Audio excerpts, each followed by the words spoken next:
Hey guys! Welcome back to Makeup Tales. My name is Jacqueline. I typically post a weekly video on Tuesdays while I do my makeup, but I also want to bring you more scary content that I find throughout the week and I am passionate about. Along with my makeup and scary story videos, I will also post just scary story narrations. Disclaimer. The following story is intended for a mature audience and may contain graphic depictions, death, gore, sexual themes, and adult language. Viewer discretion is advised. So today, I bring you guys a story by Reddit user tjaylea. A link to the story is in the description below, as well as the user's YouTube channel, Dusklight Radio, that is linked in the description. I hope you guys enjoy.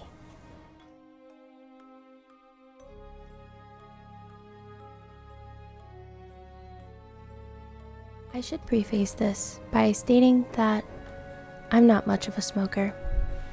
Wow, amazing tone to set on a 420 experience, right? I just don't want to lie to you. Not when discussing the shit that went down. I finally focused enough to talk. I know some of the specialists here are keen to talk to me some more, but for now, I've ignored them and decided to focus on getting this out there. This needs to be explained, and I am desperate to get this out of my system, literally and figuratively.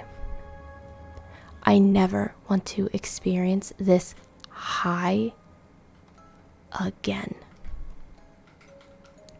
The Eldritch Bud came up in conversation last 420 with my best friends Kai and perennial stoner Kenny.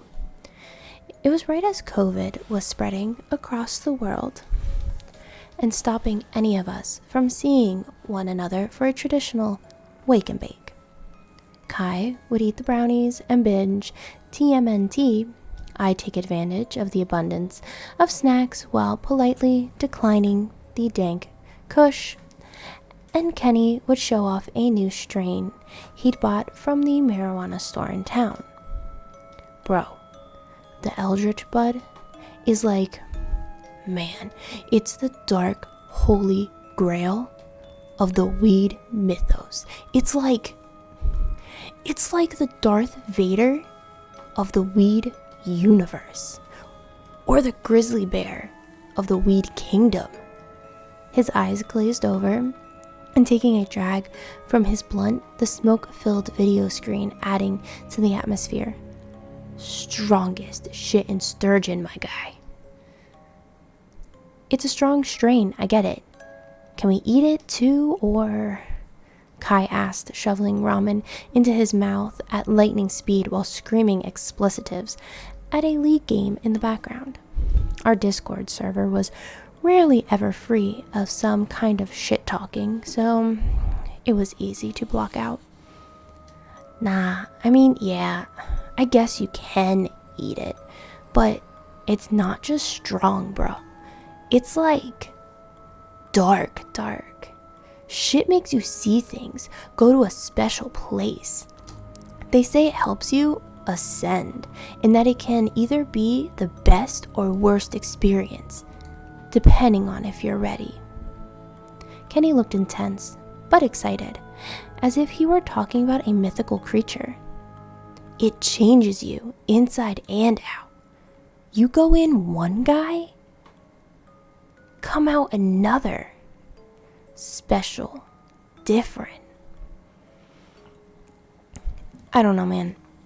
Isn't that the kind of shit mushrooms and psychedelics do? I'm not an expert or anything. I trailed off. Kai swallowed a mouthful of noodles before making a mock ringing noise. Oh shit. Paging Dr. Tyson McGraw, drug MD. He puffed off his chest and pretended to be a busty woman, adding a breathy voice in for good measure. McGraw-senpai, you need to tell us if this is just a different strain, bro. Ooh. Laughter rang out through the call, and I felt embarrassed. But I knew enough about weed to know that it could do some weird things, but not the type that Kenny was describing. Still, when the laughter died down, he was steadfast in his resolve. I swear, guys, I'm gonna grab some for when we can hang safely next time. I know a guy. He said it wasn't the right time, but that he'd hit me up when he got more and even give me a discount. And this time, he points at the camera at me. You're trying some, Ty. I know you've been curious. What better place to try than with your friends? I want you to see what I see. He was right. I had expressed interest, but never worked up the courage. The guys would never pressure me, but I did feel I was missing out on trying at least once. When he said friends, I still recall Kai's dumb, cheesy grin, still pretending to be a nurse and get a rise out of me. That image will never leave my mind, with all the things that succeeded it.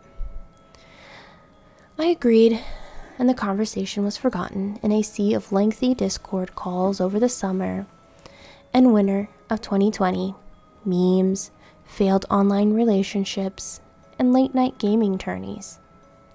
But as things began to shift and we all found ourselves free and safely able to hang out, Kenny messaged the server on the 19th with just 3 words, all in caps.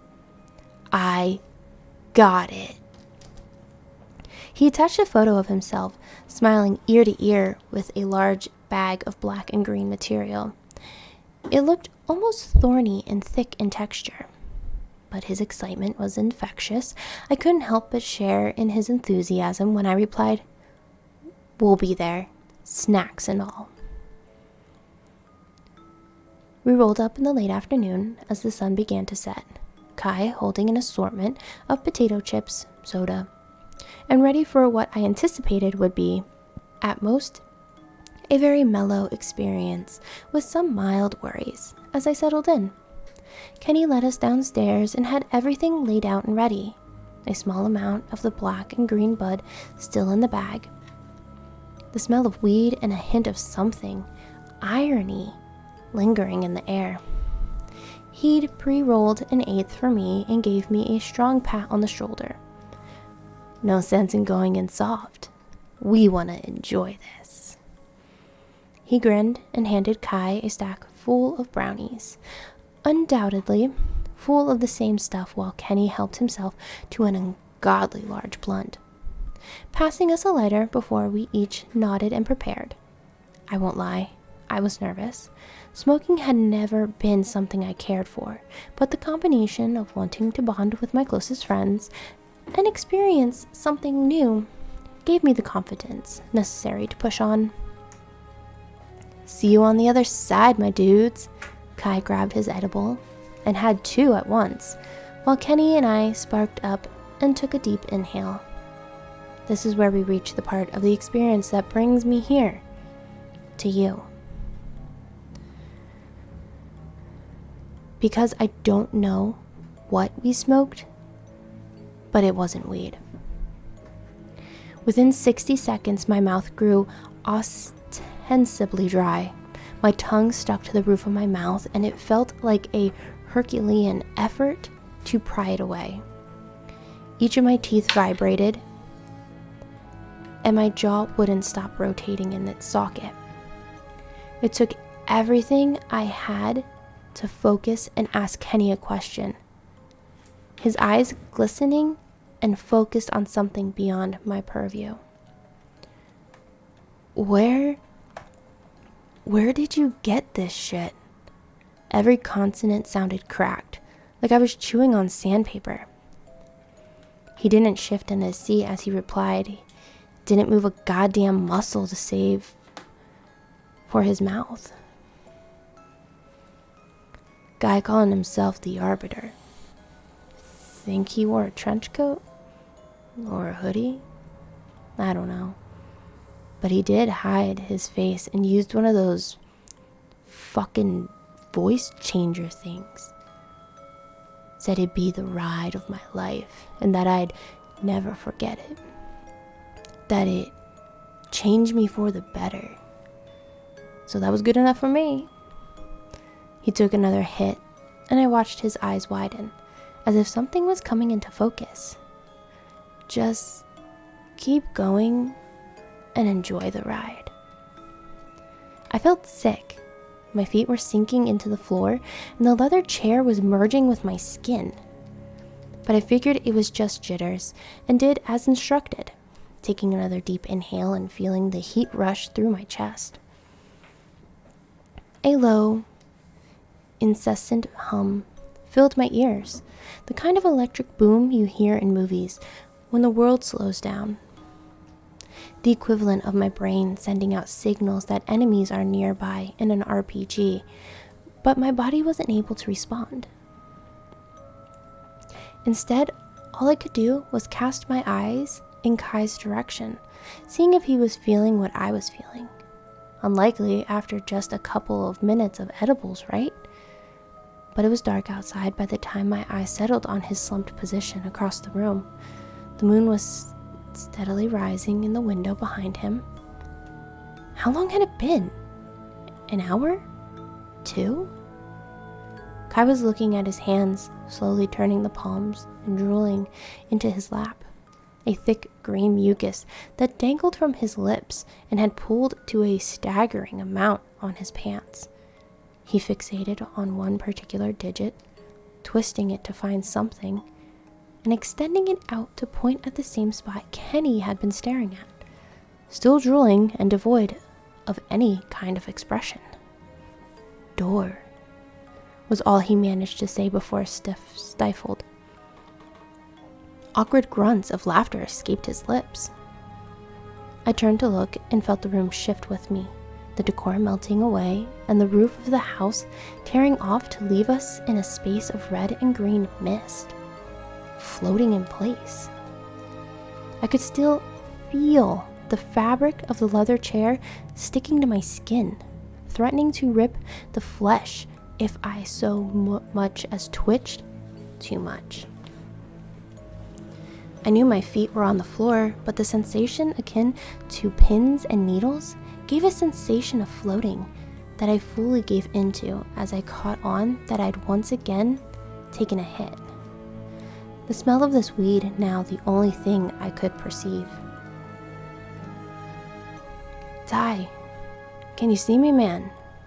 I blinked, waving my arms around as if swimming, my body floating in the strange absence of space.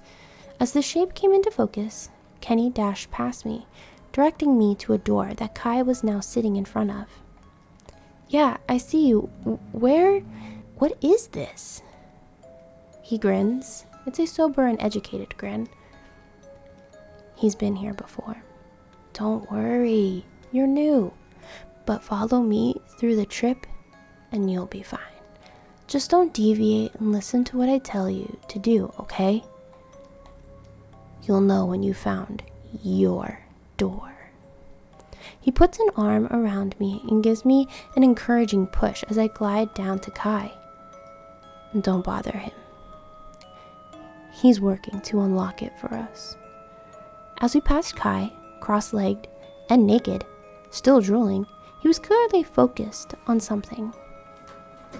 Eyes rolled back and jaw slacked as a single digit still pointed towards the door, twitching and contorting as if picking an invisible lock. The door itself was grand, standing in this space at a towering 50 feet high.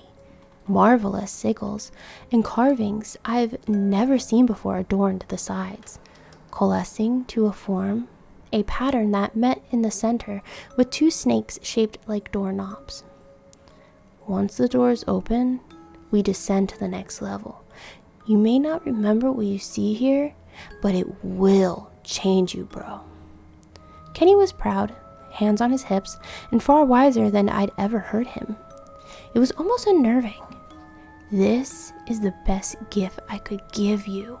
Kai's only been here once before, but he found his own way in, as will you. What did we take, Kenny?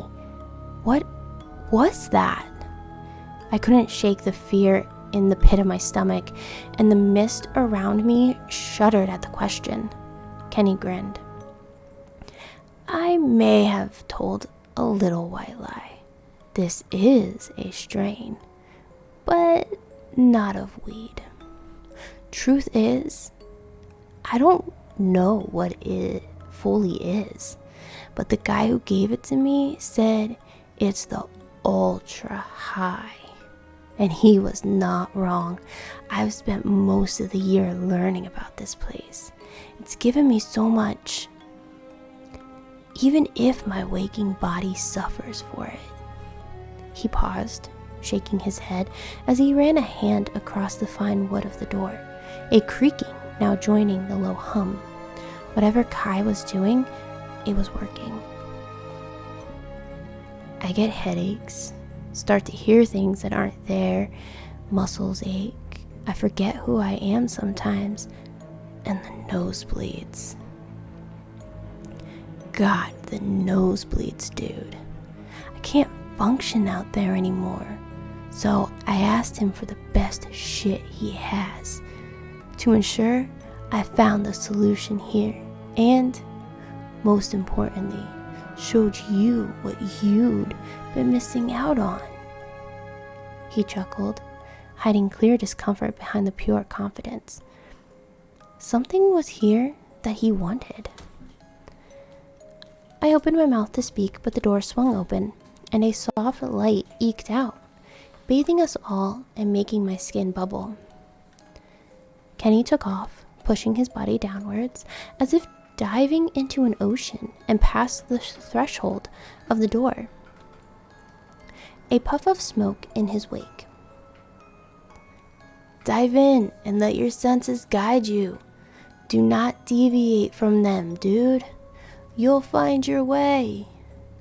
Well, it's not like I could just leave in the middle of a high, I thought.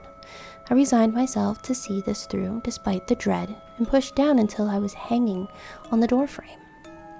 Taking one last look back at Kai, I almost screamed. Stood up, legs stayed out in a low squat, knees buckling under the pressure and eyes fully rolled into the back of his head, blood seeping from his right nostril. He smiled, and while still pointing through the door at something impermeable, gave a soft wave with his free hand, the flesh rapidly melting from it and revealing the complex nerves and muscles that push the digits forward. The flesh was pooling onto the floor and down his leg as he got one word out. Smell. A force pushed me through the door and hurtling into the cloudy mist within.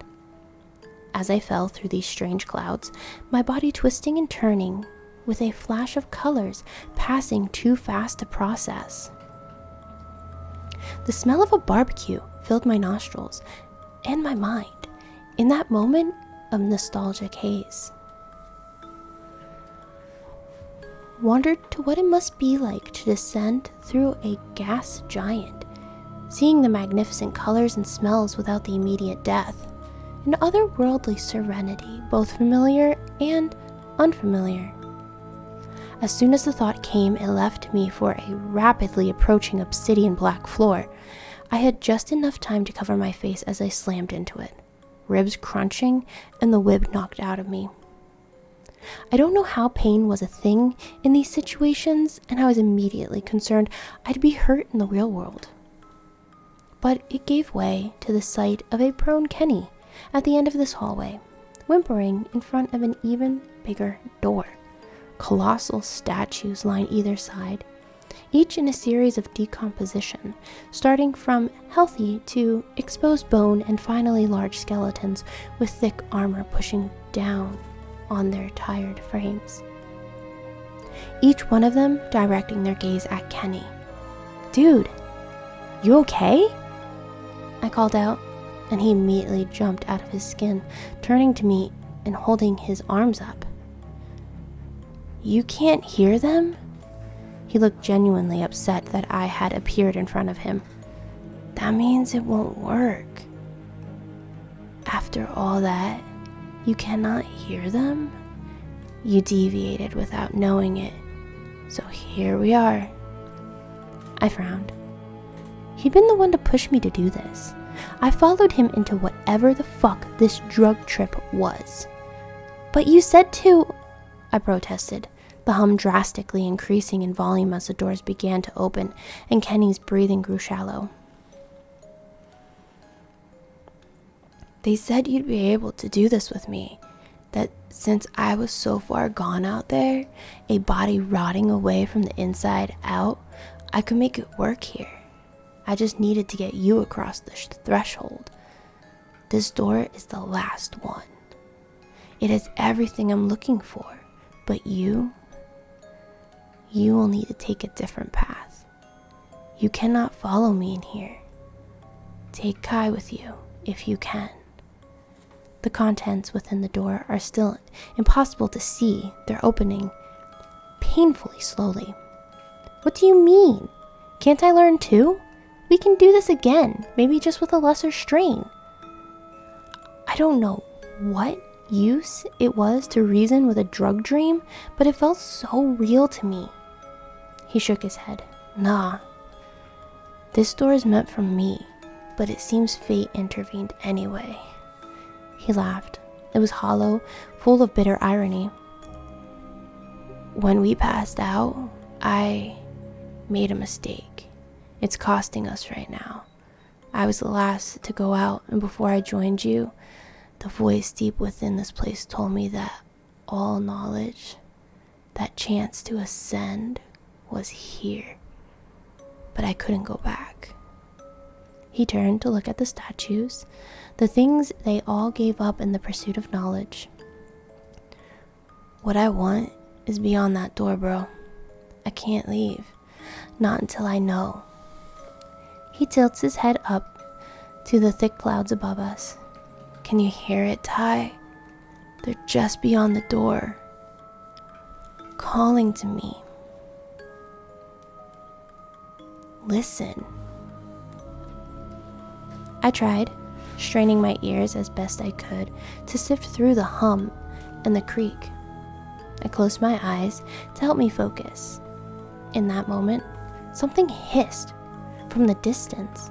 A terrible voice carried on the wind that told of horrible things. Things it had seen, done, and wanted me to do. I snapped my eyes open and felt my heart beating out of my chest, disgust at the forefront of my emotions. Kenny looked at me, a mixture of disappointment and understanding. "It's okay. You aren't ready, man.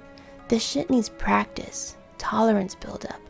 They wanted you here because your family is special, even in this town. And I hoped you'd be of good use to them here if you just saw what I saw, that maybe they wouldn't hurt you. We could have both been something great." He sighed, and his lip trembled, wiping a tear from his eye. "But I guess it wasn't meant to be. So I'll take the ascension for us both."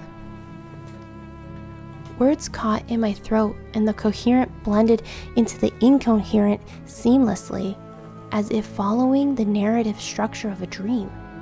Key bits of information were being omitted as he stood there, weak smile, and looked me dead in the eye. "It's all right.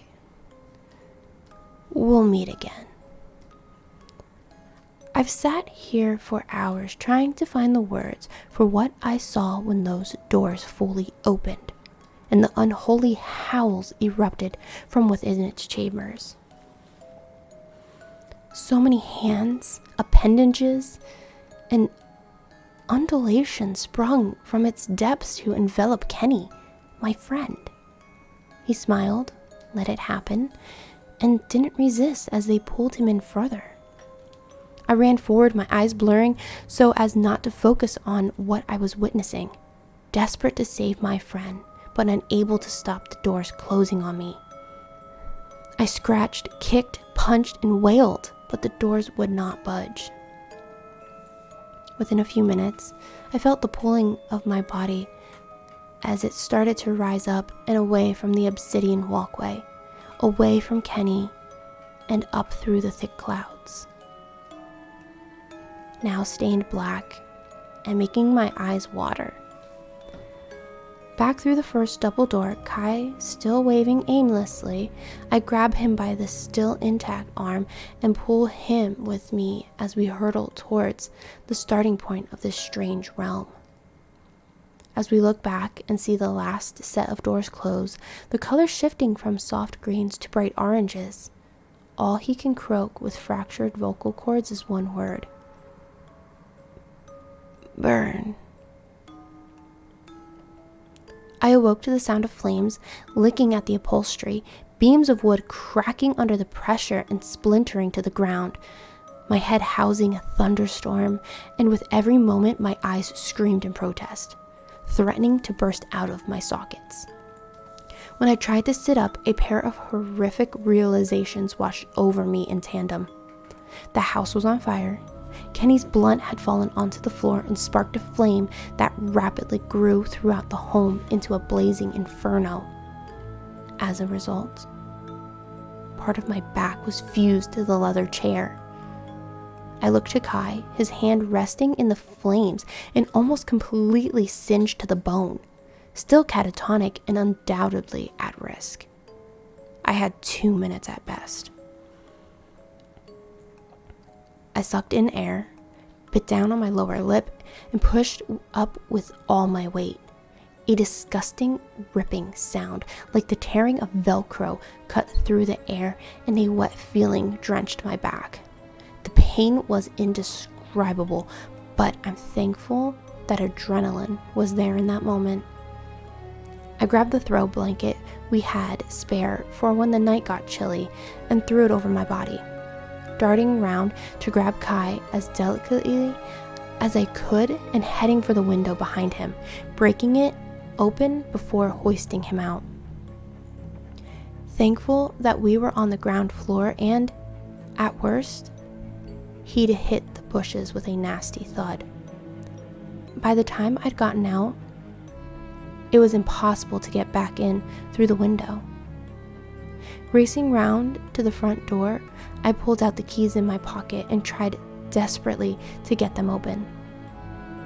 I scratched, kicked, punched, and wailed, but the doors would not budge. Kenny, I breathed, staring at the house I'd become so familiar with as it was consumed by the flames. As the distant lights of the fire services and paramedics grew brighter, my body found its cue to let me sink, mercifully, into unconsciousness. This brings us up to speed on what happened. I awoke with some heavy bandaging on my shoulders and was told a skin graft could be needed, but that for today, I would need to field some questions about the house fire from a couple of detectives. Sure enough, a couple of men in their 30s saunter in, one in a thick trench coat and the other in a neat 3-piece suit, both well-mannered and polite. Your friend Kai Tokugawa hasn't woken up yet, so we can't get his statement. Do you know what started the fire, Mr. McGraw? I felt the familiar burning on my spine and swallowed, nodding. Yeah. Our friend Kenny, the guy who owns the house, had lit a cigarette in his hand and fell asleep. It fell to the floor, and here we are. I shook my head. All so we could try some weird weed. What a fucking waste. There was no point hiding it. They'd find out through my medical report. The two of them looked at me quizzically. The man in the trench coat leaned forward. Kenny who? You co-owned that house with someone. I stared confused. What? No, that was Kenny's house. I lived on... I paused. The image of where I lived prior was blank. As I tried to recall it, all I could see were the grand doors in that strange place. If that's not your house, why'd you have the keys to it? The neighbor said you went out around 10 p.m. the night before. Said you were excitedly telling someone you got some ultra shit. Well? The man in the three-piece suit made a note on his pad, leaving it on my table. I hope it was worth it, kid. Why couldn't I remember where I lived? Why couldn't I remember Kenny's last name? What was going on? The man in the trench coat grinned. Was it worth it, Mr. McGraw? Did you like what you saw? We've never seen someone come back from it still coherent. We're ever so curious about what you encountered in there. I felt sick. The room started to spin and the two of them were ushered out as I was calmed down. It's been a few hours, and the men have asked to see me again, this time with some equipment and experimental medication. I have a feeling I know what it is. I don't know what we took. I don't know what happened there. I haven't seen Kai since this began. And I can no longer remember what Kenny looked like. What he sounded like? Fuck, were they even male? The worst part is, the note that the man in the three-piece suit left, I looked at it a couple of times, but it makes me feel sick. I can't leave. My body is wrecked, and it's only a matter of time before they come back. 5 words accompanied by a strange sketch of an atlas moth beneath it. You have to go back. I hope you enjoyed this week's narration. The link for the story is in the description below. Also, along with the link to all my socials and my email if you guys have a story you would like me to narrate. And remember, stay spooky and stay glamorous. And I will catch you guys next time.